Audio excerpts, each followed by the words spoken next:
Bonjour à tous et bienvenue pour une nouvelle journée sous le soleil d'IDF1 chez vous. Nous sommes au Jardin du Luxembourg pour faire une très belle visite aujourd'hui. Je vous en dis pas plus, je vous présente tout de suite Cindy Dubois qui est guide chez Cultival. Bonjour. Oui, tout à fait, bonjour. Guide touristique. Alors oui, je suis guide touristique, donc j'organise plusieurs visites par l'intermédiaire de Cultival. Donc ça peut être aussi bien des visites sur mai 68 que des visites sur des expositions, des simples visites de quartier. On a fait beaucoup avec vous, il y en a plein à faire à Paris. Celle-ci très intéressante et puis au cœur de l'actualité. Mai 68, on en parle beaucoup, on en a parlé ces temps-ci. Alors c'est pas vraiment...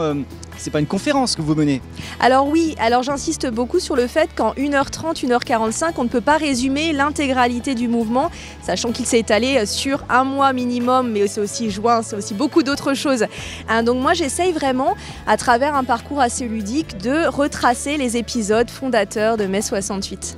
Un parcours qui commence ici, à côté du Jardin du Luxembourg, et puis ça continue, vous marchez un petit peu. Il y a un petit peu de marche, je crois, quand même. Oh oui. On va commencer du côté de la place Edmond-Rostand, donc vers le boulevard Saint-Michel, parce que le quartier latin, c'est quand même l'endroit où tout a commencé. Et ensuite, on ira jusqu'à l'école des Beaux-Arts. Donc... Ça va durer combien de temps au total? Alors, 1h30, 1h45, après, tout dépend des questions.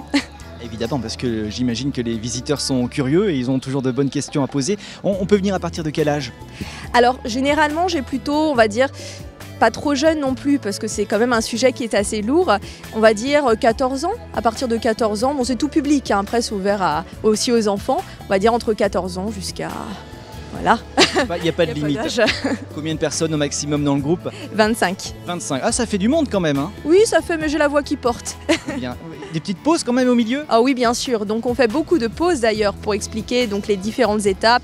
Donc on va aller du côté de la Sorbonne par exemple. Donc oui, on marque des arrêts réguliers.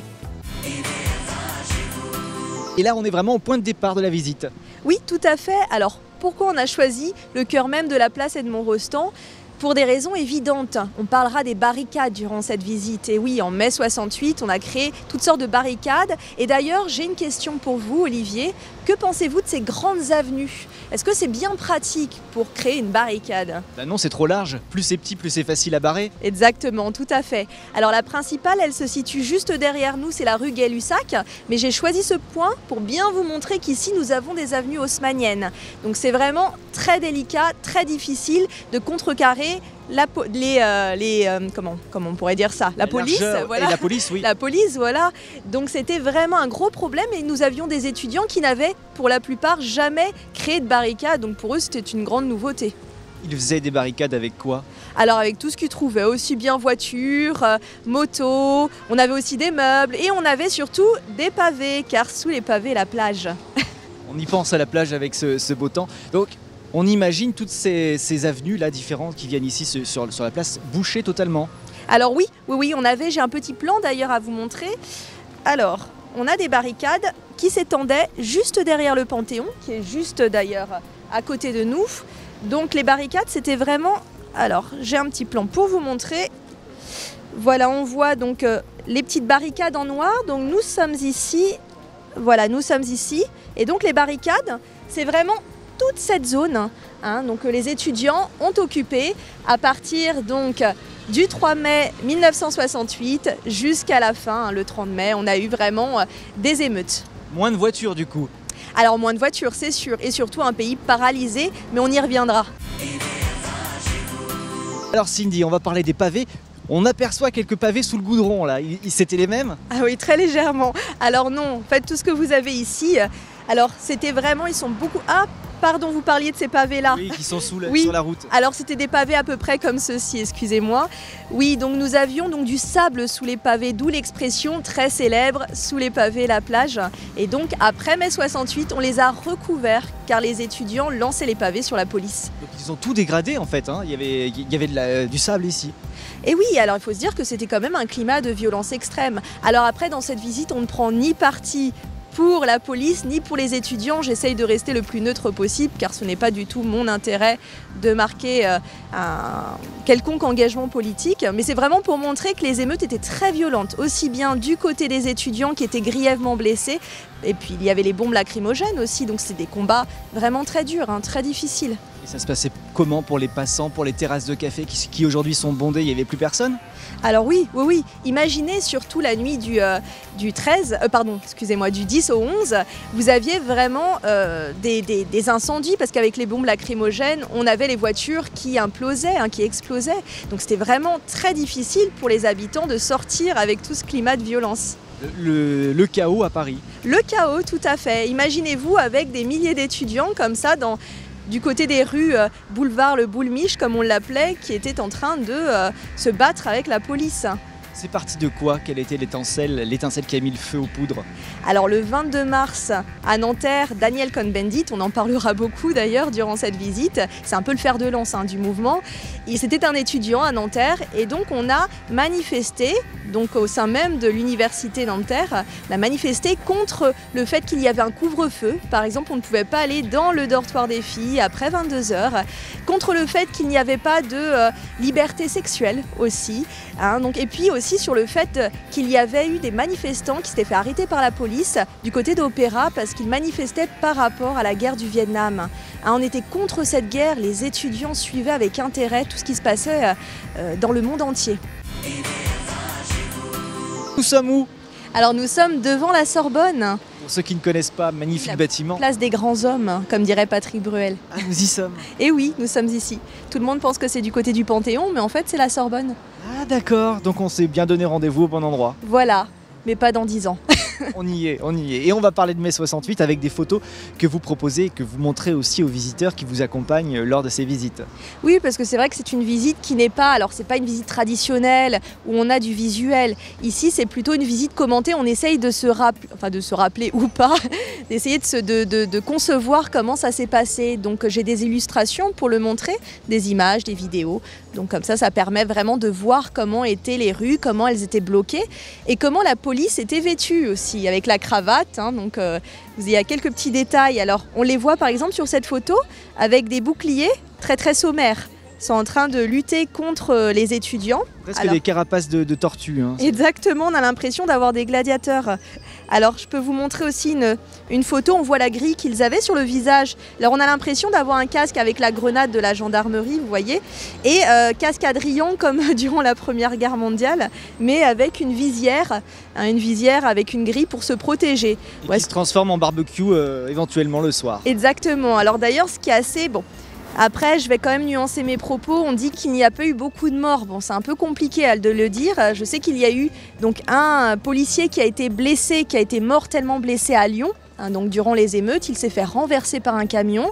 On a eu également 2 étudiants en juin, parce qu'on dit toujours mai 68, mais il y a eu encore des manifestations, des grèves donc en juin, surtout les ouvriers. Et donc 2 étudiants qui se sont fait tuer, donc un qui est mort noyé.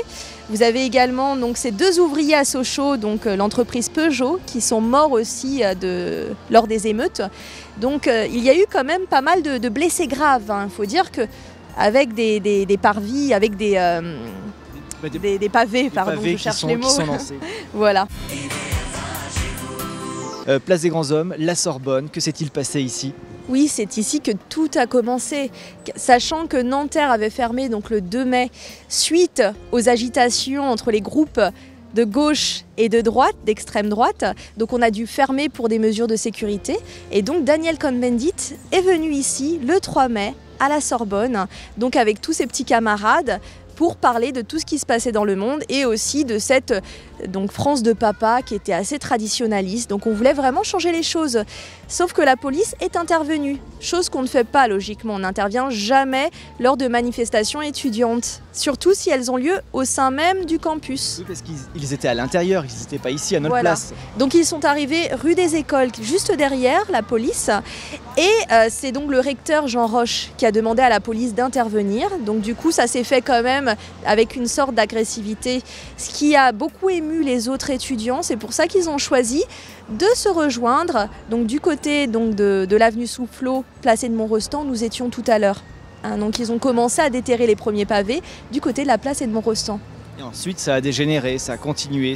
Voilà, on a commencé les combats, si on peut dire, du côté de Saint-Michel. Et donc c'est vraiment la Sorbonne, voilà, qui est le mouvement, le début du mouvement. on va dire. La Sorbonne a été fermée, j'imagine, par la suite. Oui, comme beaucoup d'autres campus, comme beaucoup d'autres universités, Jussieu, l'école des Beaux-Arts, on en parlera tout à l'heure de l'école des Beaux-Arts, mais toutes les universités, facultés étaient fermées, pour la plupart dans Paris. Et il reste des images de cette époque? Oui, tout à fait. Alors, on en trouve d'ailleurs beaucoup, sachant qu'on célèbre le 50e anniversaire de mai 68 cette année. Donc, vous avez beaucoup de journaux, la presse, qui se chargent vraiment de montrer donc, les images de cet épisode qui est marquant dans notre histoire. Alors, la Sorbonne a été taguée et on pouvait retrouver sur certains tags, donc j'ai une photo justement qui montre à Hitler. Donc, il y avait des groupes communistes qui étaient très très virulents et qui vont vraiment tourner De Gaulle comme une figure. Alors Hitler, c'est quand même la personne qui l'a combattu, c'est un dictateur et on va le comparer à Hitler. Donc ça montre vraiment la force de ce mouvement. Ça pouvait parfois être très très très très fort, très violent. Là, on se retrouve devant le théâtre de l'Odéon parce qu'il s'est passé aussi beaucoup de choses ici. Et oui, tout à fait, il a été fermé pendant pratiquement un mois à partir donc, du 14 mai.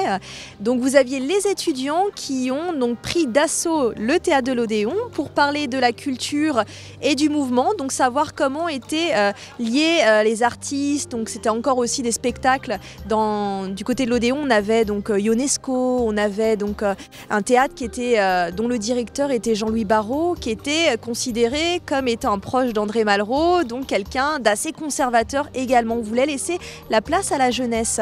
Donc vous pouvez imaginer des jeunes étudiants habillés en costume de gladiateurs parce que c'était un petit peu la foire à l'intérieur, on avait un petit peu de tout. On avait des manifestations, des discussions autour de l'art, du cinéma, du théâtre, de la place du théâtre au sein de mai 68 et on prenait les costumes de scène.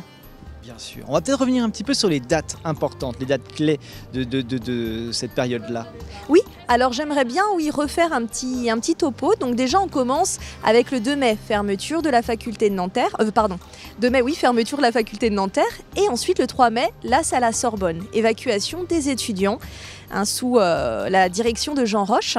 Donc la police intervient. Vous avez donc ensuite toute une semaine de grève, de manifestations, de protestations. On va lancer les pavés contre la police, mais au départ, nous n'avions pas les ouvriers. Les ouvriers ont commencé à se joindre au mouvement étudiant à partir du 13 mai. Donc on s'est offusqué en fait dans la nuit du 10 au 11 mai, on a eu quand même de violentes altercations avec la police, il y a eu pas mal de blessés grièvement. Alors on regardait la main des étudiants pour être sûr qu'elle ne soit pas sale, si elle était sale ça voulait dire qu'ils avaient participé aux émeutes. Ah oui, c'est pas mal comme technique. Oui, c'est un peu comme pour la commune. Bon, après la commune ils étaient fusillés donc c'était pas forcément la même chose, ils avaient de la poudre sur les mains. Très bien. Voilà, c'est les dates importantes, les dates clés qui sont répétées aussi lors de ces visites parce que on est là, le visiteur est là pour poser des questions également. Et oui, tout à fait. Alors, on pourra aussi parler, donc j'insiste sur le fait que donc ce n'est pas tout. Donc on a toutes ces manifestations. Donc la plus importante c'était donc le 13 mai où les syndicats se sont alliés aux ouvriers. Donc ensuite on a les accords de Grenelle le 27 mai. Donc là on va négocier par rapport à une augmentation du SMIC. Alors on va avoir par exemple le SMIC qui va être augmenté de 35%, 10% des salaires réels vont être également augmentés. Mais est-ce que ça va suffire aux étudiants? Est-ce que ça va suffire aux ouvriers? Non. Donc on va continuer les grèves. Alors les étudiants vont se calmer à partir du 30 mai, mais en juin ce sera surtout des grèves sauvages dans toute la France. Alors si vous voulez, d'ailleurs j'ai un plan qui atteste de la position de toutes ces usines. On avait donc aussi bien la SNCF, on avait aussi Air France, on avait donc de grosses entreprises qui s'étaient joints au mouvement mai 68. Et on va parler de la culture et du théâtre notamment. Ça se passait comment au niveau culturel en mai 68? Alors déjà, on a interrompu le festival de Cannes. Tout le monde se sentait concerné par le mouvement, notamment donc les artistes, les comédiens, les cinéastes, parce qu'il y avait eu aussi le renvoi d'Henri Langlois, donc père de la Cinémathèque, qui avait beaucoup fait parler. Donc on avait fait des manifestations, des grèves contre son renvoi. Donc c'était André Malraux, je vous rappelle, qui était le ministre de la Culture à l'époque. Donc on a arrêté, au bout de quelques jours, on a décidé d'arrêter donc ce festival. Et puis Jean-Louis Barrault, qui était le directeur de l'Odéon, était aussi très mal vu parce que pour lui, pour les étudiants, c'était quelqu'un d'assez conservateur, qui était aussi le proche ami d'André Malraux. Il va se faire renvoyer par la suite parce qu'il va laisser les portes ouvertes aux étudiants et il va dire même aux étudiants, écoutez, vous avez mis à terre l'homme. Et ce que va lui reprocher André Malraux. Donc après, il aura une longue carrière devant lui. Il a eu déjà une longue carrière bien avant avec Les Enfants du Paradis. Il a été aussi comédien à la Comédie Française. Donc Madeleine Renaud était également sa femme. Donc deux grandes personnes, deux grandes figures, mais qui ne vont pas, qui vont renoncer face à ce combat violent de mai 68. L'opéra en grève aussi, avec cette photo. Alors oui, on a une photo qui montre ce violoniste avec une musique en grève. Alors on avait aussi les danseuses des Folies Bergères qui se sont mis en grève, donc les danseuses de l'opéra. Tout le monde finalement a pris une place importante au sein du mouvement. Donc on avait, finalement on s'interrogeait et puis on pourrait même parler, je vous parle musique, je vous parle danse et je vous parle du cinéma, mais on pourrait aussi parler de la religion avec les prêtres ouvriers. Donc on avait le mouvement catholique qui se posait des questions face à sa place, et cette jeunesse qui voulait s'opposer au Vatican et toutes ces normes très strictes et réglementaires. Donc tout le monde se posait des questions. Très beau parcours à faire absolument en compagnie de Cindy ou de vos collègues, vous n'êtes pas tout le temps là, mai 68. Oui, tout à fait, donc une petite balade d'1h30, 1h45 pour découvrir le quartier latin à travers les épisodes majeurs de mai 68. Nous avions parlé de la condition des femmes pendant mai 68, mais est-ce que ça s'est amélioré après ? Progressivement, Olivier, parce que c'est encore un sujet d'actualité. Alors en tout cas, ça a bousculé les codes. Donc on va avoir le mouvement de libération de la femme en 1970. Donc les femmes ont commencé à défiler dans les rues sans les hommes pour dire stop, on a envie aussi d'avorter. Alors je vais aussi vous parler de ces différentes lois qui ont changé la donne. Donc si vous me le permettez, je peux vous en citer quelques-unes. Allons-y. Alors par exemple déjà avant mai 68, donc on peut prendre le fait que en 1966 par exemple, une loi est mise en place qui interdit de licencier une femme enceinte et pendant les 12 semaines après l'accouchement. En 1967, Chanel crée le premier tailleur pantalon pour les femmes, parce que je vais peut-être vous surprendre, mais la loi qui interdisait aux femmes de porter des pantalons, en quelle année elle a été abrogée ? En 2013. On l'avait oublié. En 2013, les femmes avaient enfin le droit de porter des pantalons. On l'avait juste oublié, cette loi. Oui, parce que... Ouais, d'accord. Et donc, ces femmes-là, elles ont obtenu le droit de vote, mais ce n'était pas encore ça. Donc dans les années 60, on est encore dans une société machiste. Alors regardez comment ça va évoluer. Donc en 1971, on a 343 femmes qui proclament haut et fort qu'elles ont avorté. Les 343 salopes, comme on les appelait. On pourrait aussi parler de 1973, avec la mère qui peut à présent transmettre sa nationalité à son enfant. En 1974, la légalisation de l'IVG, la pilule qui est remboursée cette année-là, d'ailleurs par la sécurité sociale, les mineurs qui peuvent s'en procurer gratuitement. On peut aussi parler de la loi Roudy en 1983 qui interdit toute discrimination professionnelle en raison du sexe. Bon voilà, c'est doucement mais sûrement. J'aime bien celle de 1907 aussi. Les femmes mariées peuvent disposer de leur salaire. Donc oui. Avant, elles travaillaient mais elles ne pouvaient pas... Oui, tout le mari qui gardait tout. Puis d'ailleurs, elles devaient demander l'autorisation au mari pour travailler, c'était pas bien et sûr. Alors on pourrait parler de la mode, on le voit très bien, la mode d'avant-guerre avec ses corsets, ses jupons. Et puis on pourrait aussi parler de la mode des années 68, ces femmes qui portaient des jupes, ces jeunes filles plutôt, qui portaient ces jupes courtes. Et ça faisait l'horreur de la société de Gaulle. C'est les femmes un petit peu plus âgées qui avaient connu donc on va dire un habit vestimentaire un petit peu plus long, un petit peu plus large, qui couvre un petit peu plus les formes. Elle voit défiler ces jeunes filles qui n'ont pas froid aux yeux et ça va choquer. C'est le début de l'émancipation finalement, la mode vestimentaire. Alors Cindy, vous auriez pu me donner rendez-vous devant le café de Flore, le café Saint-Germain par exemple, mais non, vous avez choisi les Deux Magots. Pourquoi ? Et oui, car c'est un haut lieu cher dans les années folles à Jean-Paul Sartre. Et moi, justement, j'aimerais vous parler de l'implication de Jean-Paul Sartre durant le mouvement mai 68. Est-ce qu'il a été donc partisan du mouvement ou pas ? C'est ce que nous allons voir ensemble. Est-ce qu'il était plus âgé ? Alors oui, il était plus âgé, hein, il avait une soixantaine d'années, mais il a manifesté. Alors j'ai une photo qui témoigne de sa participation, et puis il aimait bien aussi avec Simone de Beauvoir regarder les manifestations, les barricades derrière le Panthéon. Hein, vous avez un restaurant aujourd'hui qui existe encore, c'est le Coupe-Chou. Et donc ils y allaient, ils étaient assis, installés, et puis ils regardaient comment ça se passait. Alors il regardait et puis il dînait aussi. C'était dangereux, non? Alors, pas forcément. Après, c'était quelqu'un quand même, une figure, Jean-Paul Sartre, qui était frondeur, qui allait toujours au combat. Et lui, il était très impliqué. Hein. Même après, dans les années 70, on va le voir sur un tonneau. J'ai aussi une photo qui témoigne de ça, où il est donc chez Peugeot. Il manifeste aux côtés des ouvriers, il leur donne des directives et il est très solidaire, hein, de toutes ces évolutions. Et donc, il venait ici travailler pendant des heures? Alors pas ici. En fait, j'ai choisi les Deux Magots vraiment parce que ça fait référence à Jean-Paul Sartre. On ne peut pas dissocier de cet endroit, parce que vous savez que dans les années 20, que ce soit à Montparnasse ou à Saint-Germain, beaucoup de littéraires, d'artistes se rejoignaient pour parler de la politique, de l'art et de différentes thématiques. Donc c'est pour ça vraiment que j'ai choisi cet endroit qui est entre l'école des Beaux-Arts et l'Odéon. C'est aussi pour faire une petite balade, Olivier. Évidemment, et vous êtes bien renseigné, vous lisez tous les articles concernant mai 68 pour avoir ces anecdotes à raconter à votre public. Ah oui, j'essaye tous les jours. Je ne dors pas, Olivier. Vous regardez tous les documentaires, vous lisez les magazines, les revues, les articles de presse de l'époque? Ah oui, parce que et je demande aussi aux 68 arts, et oui, j'en ai dans mes visites. Ils complètent les visites avec quelques petites anecdotes assez stupéfiantes. Hein, donc ça me permet aussi d'en savoir plus, parce que malheureusement, je n'ai pas connu, hein, je n'ai pas été au cœur de l'agitation en 68, je n'étais pas née. Hein, donc c'est mieux d'avoir... voit. Ah bah merci. Merci. Moi non plus. Ça se voit aussi? Oui, ça se voit aussi. Super. La fin, c'est ici, hein, juste devant le bâtiment qui est juste derrière nous. L'école des Beaux-Arts, oui, on va parler des affiches de mai 68. Comment on a présenté l'événement à travers de belles affiches que je vais vous montrer dans quelques instants.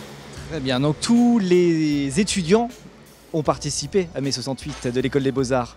Alors oui, pratiquement tous, on va dire, car je vous rappelle que beaucoup de facultés, beaucoup d'universités et d'écoles prestigieuses étaient fermées pour aussi des raisons de sécurité. Donc il y avait des manifestations et ici, les artistes, parce que nous avons quand même des artistes à l'école des Beaux-Arts, ont réalisé de belles affiches qui montraient l'évolution des événements. Alors, on regarde ensemble ces affiches, la première en noir et blanc. Alors oui, toujours donc des affiches noir et blanc, bleu, blanche, avec Sois jeune et tais-toi. Donc on voit bien le général de Gaulle qui met la main sur la bouche d'un enfant, donc pour montrer qu'il y a une censure. Hein, donc vous avez également une autre affiche que je peux vous présenter, où on voit par exemple la lutte continue avec ce point et une usine qui est présentée, donc il y a marqué mai 68 en rouge, hein. Là c'est une affiche qui est encore plus agressive. La lutte continue, donc le point, ce sont les ouvriers, pour montrer qu'ils ne sont pas contents et qu'ils vont continuer le combat. Ils les ont pas réalisés en classe puisque c'était fermé? Alors, dans des ateliers, en fait, on avait ouvert des ateliers, donc au sein même de l'école des Beaux-Arts, il y avait, tiens, je vous cite, des ateliers de calligraphie. Hein, on pouvait, donc c'était très simple, hein, c'était très basique ces affiches, et on peut même encore les retrouver aujourd'hui, car il y a des personnes qui les ont conservées. Donc sur le beau coin, figurez-vous, bon. Il y a beaucoup aussi de fausses affiches, faites attention, s'il n'y a pas le cachet de l'école des Beaux-Arts, c'est déjà un petit exemple de fausses affiches. Alors on va parler peut-être du général de Gaulle, on l'a évoqué tout à l'heure, mais c'était le président de la République à l'époque. Oui, tout à fait, depuis pratiquement 10 ans, donc on disait que c'était la société de papa d'ailleurs. Et le général de Gaulle voyait donc cette manifestation étudiante puis ouvrière comme du chienlit. Hein, pour lui, c'était quelque chose de pas forcément sérieux. Il ne les prenait pas au sérieux, sauf qu'à un moment donné, surtout à partir du 13 mai, quand les ouvriers vont prendre part aux révoltes, il va se poser des questions, il va fuir le pays, personne ne savait où il était, même son premier ministre, Pompidou. Donc ça a commencé à susciter l'inquiétude au sein même, hein, des partisans des gaullistes, hein, et puis de l'ensemble de la population. On avait alors il n'y avait plus de pétrole, c'était la panique un peu partout, donc c'est l'anarchie même. Hein, donc il est revenu avec une décision, celle de dissoudre l'Assemblée nationale. Et ça a fonctionné finalement parce qu'on a voté plus de droite que de gauche. Donc il est parti vainqueur de tout ça. Oui, tout à fait, il est parti vainqueur, du moins pour le moment, car l'année d'après, il ne sera plus président. 169. Exactement. Très bien. On parle de plein de choses comme ça, très intéressantes, tout en découvrant des lieux magnifiques. On peut parfois vous arriver à rentrer dans la cour de l'école des Beaux-Arts quand c'est ouvert et tout ça. Ça change d'une visite à l'autre en fait. Oui, tout à fait. Alors il faut dire, et je le comprends tout à fait, qu'avec les normes de sécurité, c'est un petit peu compliqué maintenant avec un groupe. Donc il y a beaucoup de procédures.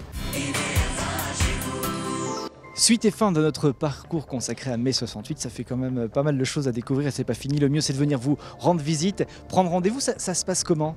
Alors c'est très simple, ou sur le site, par téléphone ou directement sur place.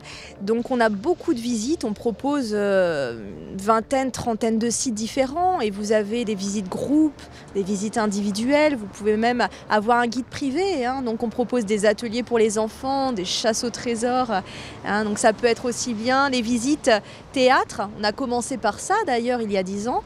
Et puis vous avez des visites maintenant très insolites comme la garde républicaine. On a aussi Yves Saint-Laurent. On propose aussi des visites de quartier. Vous pouvez visiter Montmartre. Vous avez des visites un peu plus thématiques comme les crimes, les histoires du Paris maudit. Donc on a vraiment une gamme de choses à proposer. Venez. Tout simplement en allant sur le site internet pour avoir les infos déjà. Voilà, donc cultival.fr. Et vous avez aussi le site qui est donc rue des Jeuneurs, donc pas très loin donc, du métro Grand Boulevard ou métro Bourse. Vous pouvez tout retrouver de toute façon sur notre site en ligne, notamment nos coordonnées téléphoniques. Et on tombe toujours avec des guides sympas. C'est vrai, parce que j'en ai fait beaucoup des visites Cultival. Ah oui, on est sympa, on est très très sympa. Puis on a surtout notre petite touche. Chacun a sa façon de faire vivre l'histoire à sa manière et en fonction de sa personnalité. Merci infiniment pour cette belle balade de 3 jours. Merci Olivier, j'espère. En vrai, ça dure pas 3 jours. Oui, alors 3 jours ce serait long, mais en tout cas on essaye de vous montrer le maximum de choses.